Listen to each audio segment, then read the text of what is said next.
Informative and unpredictable, testing the limits like only we can. From Span Enterprises in Rock Hill, South Carolina, it's the Bandit Room. All right, welcome to the Bandit Room. I'm Charles, and we have special guests today, Amber and Dimitri. Thanks for joining us today. Thank you for having us. Thanks. Now today our topic is etiquette and the importance of it in the modern world that we live in. Manners obviously are always important, but I think it's important to kind of go through some manners that you may not have been taught by your mom and dad when you were a kid. You know, there's a lot of things that we do today just through the course of our day-to-day life that nobody necessarily prepared you for. So this is just about being a decent person in the world that we live in today. One of the things that I think is helpful for people is to, whenever you're at like a social event, a gathering of any sort, lose the phone. You don't necessarily have to be looking at your phone the whole time whenever you're at a party, at some sort of event, if you're out with friends, whatever that may be. Obviously, there's exceptions from time to time. That's not like a general rule, never look at your phone when you're out with people, but definitely if you go too far to one side, then it's going to be a problem. It's just going to be, you're not a very interesting person, essentially, whenever if you're just looking at your phone the whole time. Yeah. Same thing goes for anytime you're in like a crowded space. If you're on a bus and a subway or whatever it may be, being the one person like loudly talking on your phone during that quite obnoxious encounter. It's obnoxious. Yeah. So obviously, if it's a setting like that, then it's customary for people to be looking at your phone, but not necessarily talking loudly on it. So keep those things in mind. Also, on the same wavelength as the phone, text messages. I think it's if you are someone who texts back and forth with people, then you need to adequately respond to those texts. If somebody texts you one day and you wait a full day without responding to it, that's rude. People know that you got that on your phone. They know you saw it. They know you read it. Why are you not able to at least respond something to it? Or even worse, you get the 3 dots saying that you are responding, and then it lasts a long time. It'll go away, come back, and all sorts of on questions. what you want to send. Yeah, exactly. All sorts of questions. It yields more questions than answers. So definitely, think about those things. Also, along those same things, email. Somebody sends you an email them back if it requires an answer. You don't have to email if it's just informative. If it's just an email letting people know, or if it's a group email to a lot of people. Not everybody has to respond to that. You could go so far as to say it's rude to respond on a reply all email if it's just something simple, okay, thanks, or whatever that may be. Right. You're messing up. You're taking time out of so many people's day to say that, essentially. But of course, back to the email etiquette, it is important to respond to emails in a timely fashion. When you respond to them, I generally operate under the assumption, like, if you're emailing, don't email in shorthand. Email in regular sentences. Don't text whatever you may text somebody. There's the abbreviated version of something. Don't email somebody in that same tone. It just it's more professional. Yeah, exactly. Yeah. If it's, especially if it's a professional setting. Yeah, exactly. That is very important. Never email anything that you wouldn't want to be considered public information at some point, because just the way things are these days, you have no guarantee it could end up being public. So Exactly. Be proud of what you send. That being said, I think old school manners are still important. Things like just saying please and thank you in everyday life. I think that goes a long way, is to make make somebody a decent person. Exactly. Just your common courtesies, as it is. Yeah, sir, ma'am, Sir, things ma'am. of that nature. Sure, yeah. Yeah, because there's a lot of times where I'm out in public settings and people who appear to be my same age, I still say, yes, sir, yes, ma'am, things like that. And they're like, well, I'm not that old. I'm like, just common courtesy. I think it's a Southern thing. Take the compliment. I don't know, but I'm just being polite. Exactly. So, I mean, No, you don't need to take offense to it. No, but not at all. I do run into instances like that. Sir or ma'am, you're too old. People think they're too old for sir. Yeah, that's what they think it is. Yeah. It's like, Like I'm 25, 26, 27. Okay, ma'am, sir, I'm sorry. Just common courtesy, common, etiquette, say for instance, if, I'm customer service or something like that, I feel as though it's mandatory to, greet someone with the proper greeting, I think no so matter too. where you are. Yeah. Well, we're in the South. That's just the way we That's operate. just Maybe who we are. That's what it Yeah. is. Those Yankees are just rude. They don't say sir or ma'am. That's what it is. Okay. So on the same lines, if you're attending some sort of event, don't be late to that event. If you're, I like to say, tardiness is selfishness. If you're meeting a group of people and you decide on a time and place, be there at that time and place. It's rude not to. You're leaving people waiting. But is there a difference between tardiness is selfishness and fashionably late? Okay, if it's a small group, Amber.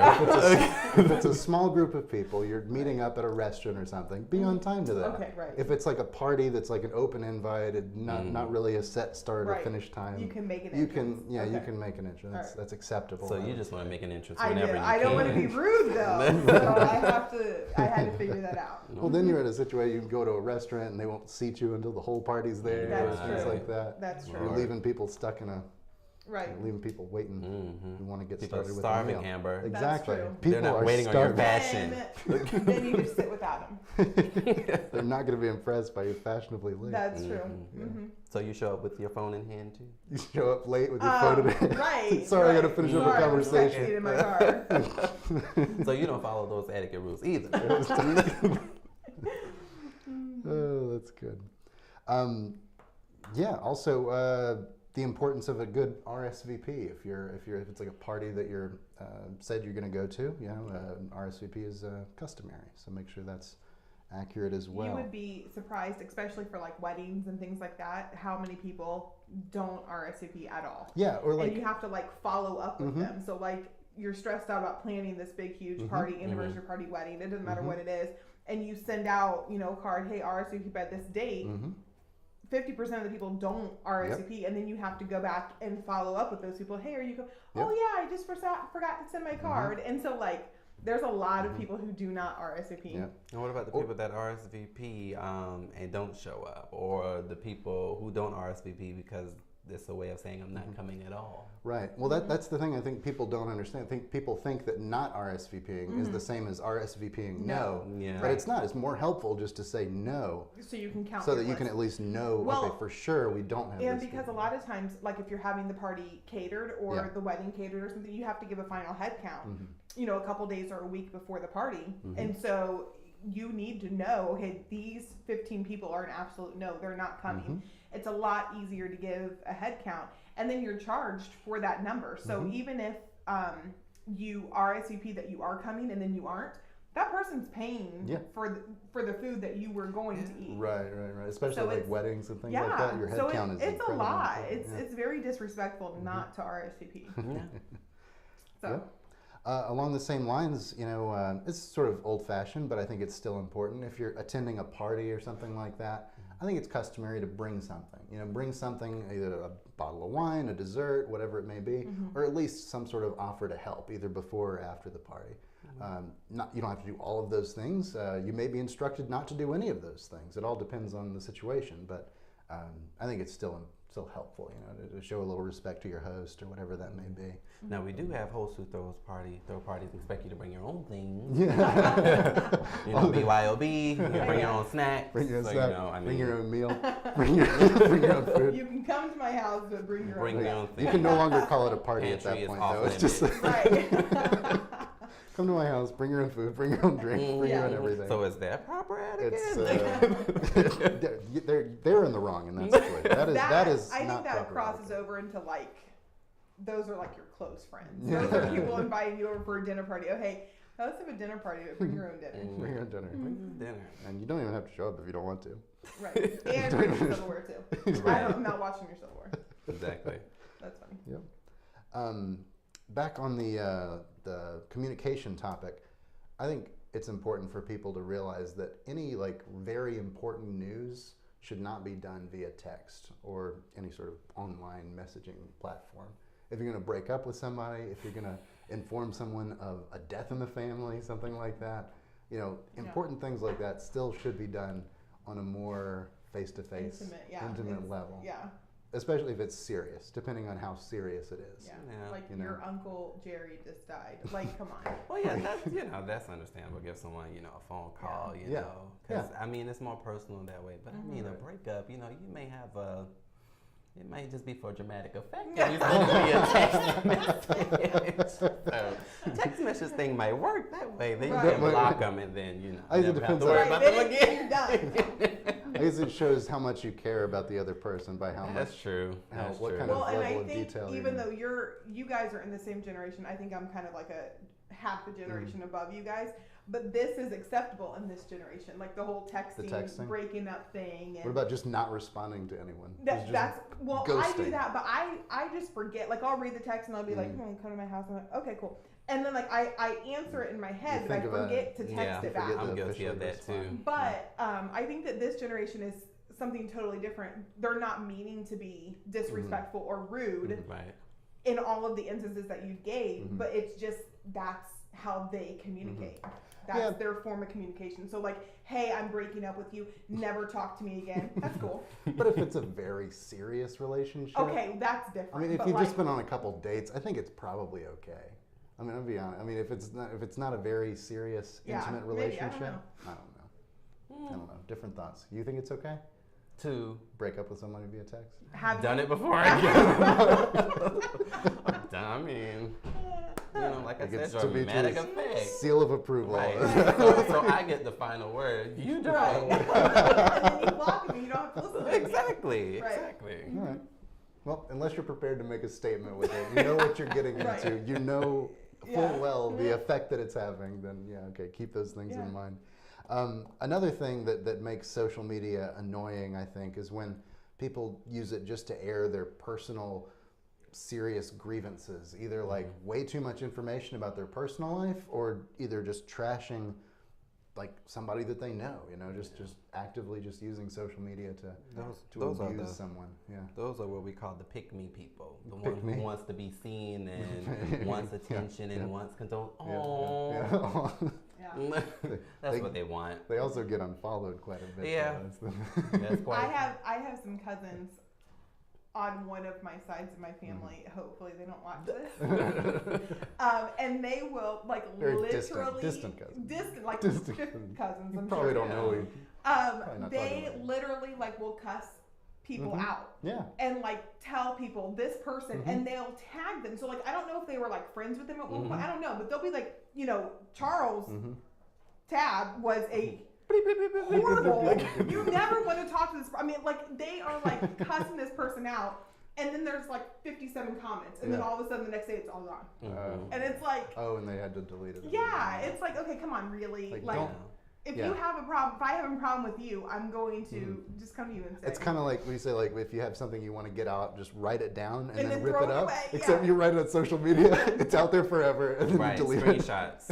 Screenshots. No, just don't do it. It's out there. It's out there at that point. Yeah. Cool. I think that's important. Also, I think one thing that comes up are whenever you're at a social event, things like that. Crass jokes, any joke that's at someone's expense is probably not a good one to tell. Anything that starts I'm not sexist, but I want to say this thing. Don't say that thing, whatever it is. It's not worth saying. It's well, and I think right now it's a lot of Christmas and holiday parties, right? So if you're invited to your spouse's Christmas party, the proper etiquette would just be to kind of blend in. Obviously, you can talk and mingle with everybody, but if you're the one sitting at the table using foul language and so loud that everybody in the room can hear you, it's probably not the right etiquette. Like, it is your spouse's job. And so you're a reflection of your spouse. Right. Kind of. That's another one that I think is like you are a reflection on your spouse in front of their entire company. So it's important. Cool. Any other things you want to talk about? I know I was thinking earlier about, some people say that it's like old school etiquette to, greet your neighbor, like bring over a fresh baked pie or some cookies, or welcome to the neighborhood. These days, you know, I moved in and I'm to myself. I don't know who's next door. I don't care to know who's next door. So, you know. I think that's how everybody kind of operates at this point. Because, I think a lot of people my in-laws live in, like, Mr. Rogers' neighborhood. Yeah. I mean, it's kind of like in the 1970s, like when like you drive in the road. Yeah. It's like Mr. Rogers' theme song starts. Everybody waves in. Yeah. Hi, Mrs. So-and-so. Right. And so when anybody moves out or moves in, they have a party and they have a housewarming and, you know, and it's actually kind of cool. But it's a whole neighborhood effort. Whereas, like, I feel like if I went to my neighbors, they'd be like, get out of my house. Why are you here at my door? I guess it all depends on where you live. Because if you're in one like that, it but sounds they like... live in Fairfax, Virginia. Yeah. Like, but up there, it's not really the friendliest place. Well, not necessarily. I just mean I mean, it's even neighborhood specific. You know, like how long people have been there. If people have all been there for 20-something years, then... That's understandable. They'd know each other at that point. But also, depending on where you live, you might be at a spot where everybody moved in the past 5 years, you know? So it's hard to really have that sense of community when people are moving in and out. But I do think it is a good, you know, a good practice to, you know, when somebody moves in, go take them, introduce yourself. What could it hurt? Yeah, just in case of emergencies, I guess. You know, somebody sees some suspicious character outside your house, and you're just like, I don't know who that person is. I don't care if they get robbed. No, I'm just kidding. Hopefully they won't say that. I'm sure if thinking it. If you made the effort, maybe they would call the cops. Right. Yeah. But you didn't bake me a pie, so go ahead and get robbed. I'm just kidding. You have a list of all your neighbors that gave you pies. Exactly. These people. It's on the side of my refrigerator. Watch out. That's good. That's a good one. I think you mentioned another one too, kind of to go along with your parties, that after the party, to send a thank you letter or a thank you note. Like that's something that people don't do very often anymore.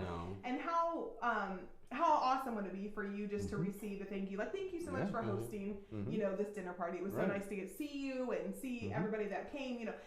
Just something to follow up with and let them know that you are thinking of them after the party. I think it's nobody does that. It's something that people don't do anymore. So just by the act of merely doing it, you're making yourself look like an awesome person just for doing it. Not that that's why you should do it. You should just do it to do it. But at the same time, you know, you're improving yourself. You're making yourself look better. You know, but it says a lot about your character that you think, let me send them a quick thank you note. It doesn't have to be anything long. Or just, you know, in birthday cards or thank you cards, you know. People don't generally write any sentiments in those anymore. They just go with birthday cards and, you know, Hallmark, you know, they did a pretty good job with like that statement. I'll leave it at that. Just put my name in. It'll be good to go. Because I have a friend who, you know, is big on stuff like that. So I've always written like handwritten notes in the cards, and sometimes she would receive cards from others that just had what Hallmark or any other card company put there, and she would be like, you could have kept this. Like why did you spend $329? Exactly. So, you know, I think that's a good thing to, you know, continue to do, because it lets people know that you're actually thinking of them and you really care about them. And took the time, 5 minutes. Took the time, exactly. Right. Exactly. It's not that hard. Yeah. No. Cool. Anything else? I think we covered it. All right. Quick lesson in etiquette brought to you by the Bandit Room. Thanks for joining us, folks. Stick around next week and see what we're talking about.